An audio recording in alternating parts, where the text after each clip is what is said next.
In the name of the Father, and of the Son, and of the Holy Spirit. May the peace and grace of our Lord Jesus Christ be with you, dear friends. I am your brother Mario Joseph from Divine Retreat Center, Chalagudi. We all believe in God, and those who believe in God love to pray, and we all pray every day. But many people say, Brother Mario, when I sit to pray, I find lot of hurdles and lot of blocks and bondages. And I need to pray with full concentration, but I am unable. Can you give us some light on it? Yes, my brothers and sisters, being a human being, I also experienced the same. Many days I decided to pray and I sat, but there were some hurdles and blocks which I could not pray well. And I have experienced 8 ways of attack from the Satan.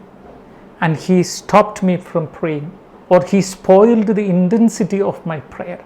And I am going to show you these 8 ways, and if it helps you, please share it with your friends.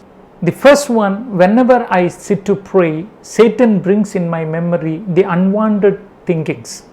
Unwanted means the thought which is very close to me.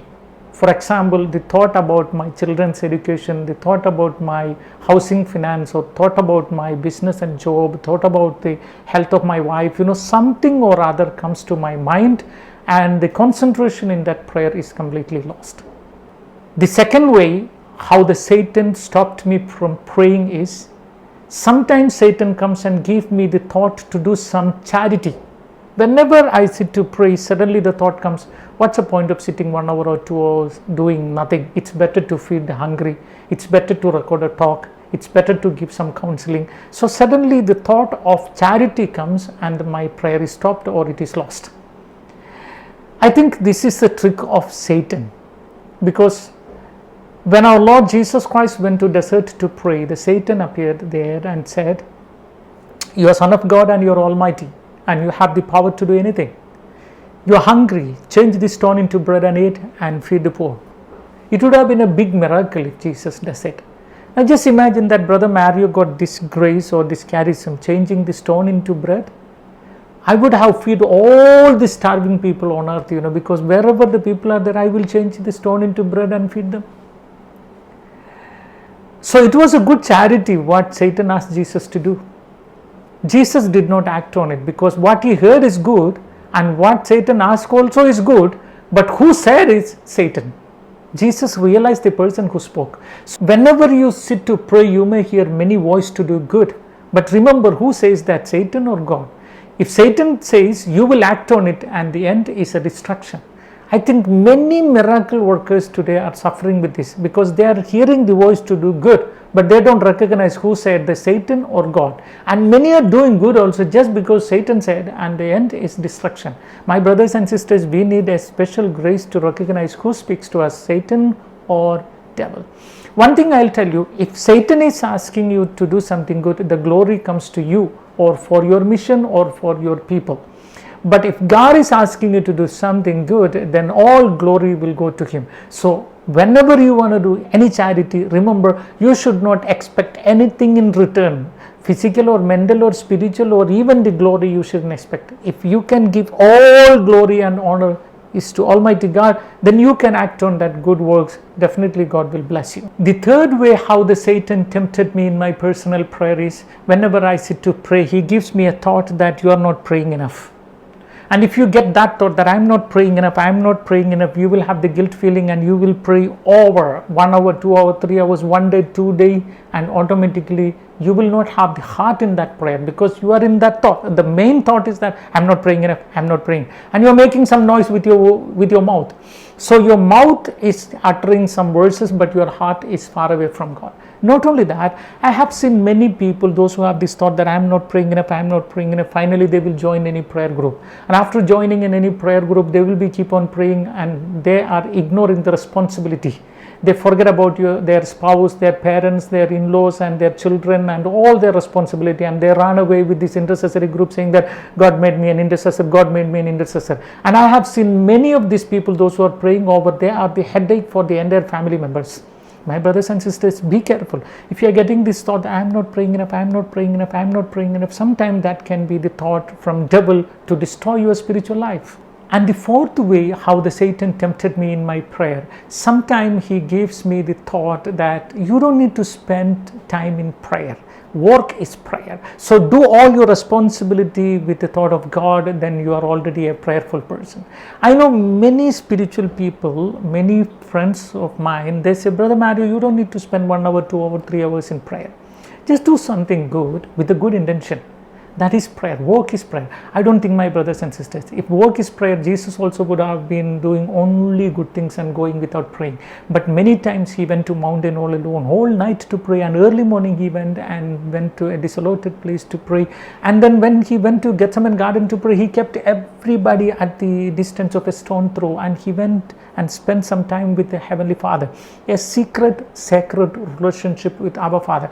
My brothers and sisters, every day I and you need at least an hour to spend with the Lord, ignoring everything, just be with the Lord. That intensive relationship with God is much important than your hard work and smart work and your charity.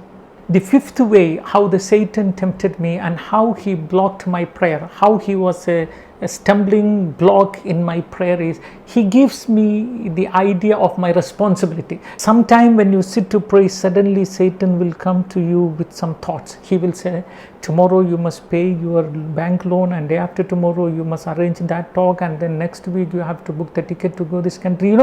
All my duties he brings in my mind.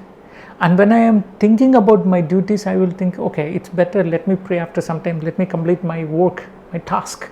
Giving you the memory of tomorrow will destroy your present prayer.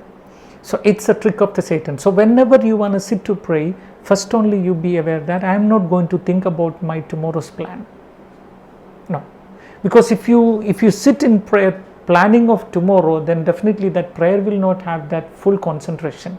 And the sixth way, sometimes the Satan destroyed my prayer, is by physical temptation. Sometimes when you sit to pray, the physical pleasure arose.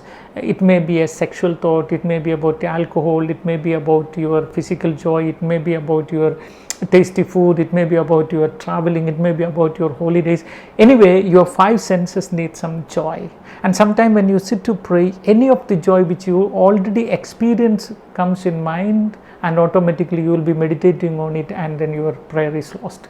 You may be standing for Mass, you may be sitting to adore the Lord, but your mind wanders and enjoys all the physical things and comes back.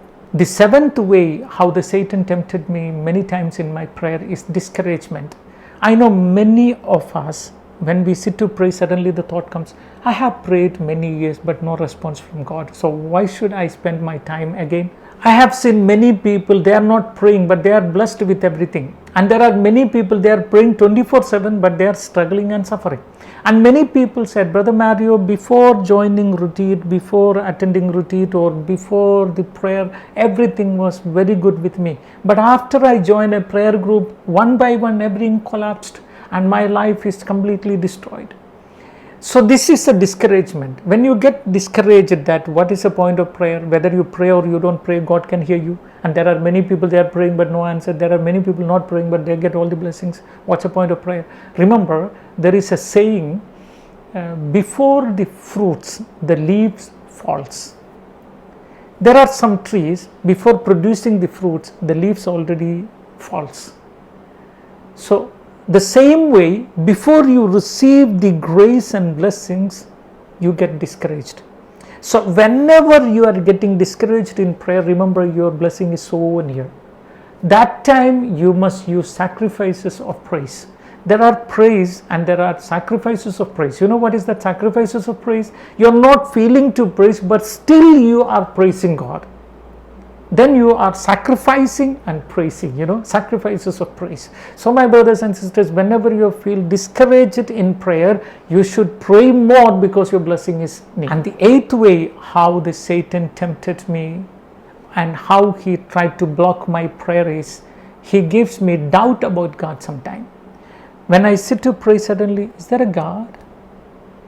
Sometime when I sit to read Bible, is it truly the word of God or human made?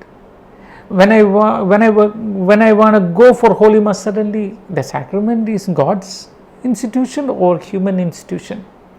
My brothers and sisters, this is very often. Whenever you sit to pray, Satan brings the doubt in God and in spiritual matters. And once if you are doubt, you are confused, then he will convert you into his way. This is what happened for Eve. God said no to eat the fruit. Satan went and asked, did God ask you not to eat? She said yes. Then again Satan asked, why God said no to eat? She was confused. Why God said no to eat? And she doubted. Why God said no to eat? She doubted the word of God, the commandment of God. Why God said no to eat? Satan could convert her. Doubt is the first sin. I repeat, doubt in the word of God is the first sin. And many times we all get into this.